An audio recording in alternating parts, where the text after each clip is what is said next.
রাজধানীর জুরাইন মুরাদনগর মাতুয়াইলের মতো জনবহুল আবাসিক এলাকায় ঘুম থেকে উঠেই চোখ মুখ জ্বলছে বিষাক্ত কেমিক্যালের ধোঁয়ায়। আবাসিক এলাকায় লিজার্ড, মাছরাঙা, মার্ডার সহ আরও অনেক বাহারি মোড়কে তৈরি হচ্ছে মশার কয়েল।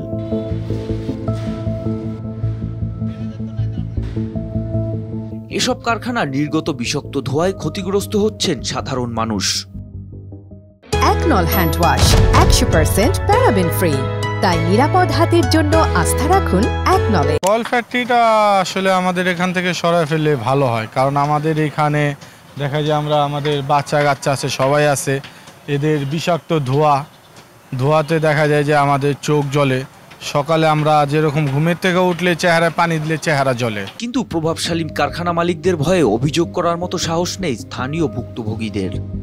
কয়েল ফ্যাক্টরির কারণে এনে অসুবিধা দেয় না, আবাসিক এলাকা কথা বলতে না, আমরা তো ওই জায়গায় বললো সমস্যা, না বললো সমস্যা। অথচ আবাসিক এলাকায় এমন কারখানা নিষিদ্ধ হলেও যেন চোখ খুলে ঘুমিয়ে আছে পরিবেশ অধিদপ্তর। আমরা তো এখন যার যা ইচ্ছা তাই করে ফেলি, ধরতে গেলে বলে যে আমরা তো আইন জানি না, তাই না?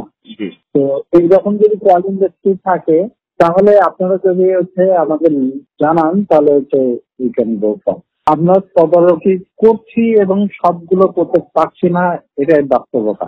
আমরা বিষয়টা এরকম, শিল্প প্রতিষ্ঠান যদি আবাসিক এলাকায় থাকে, যেটা আমাদের নজরে আসে সেটা আমরা ব্যবস্থা নিই।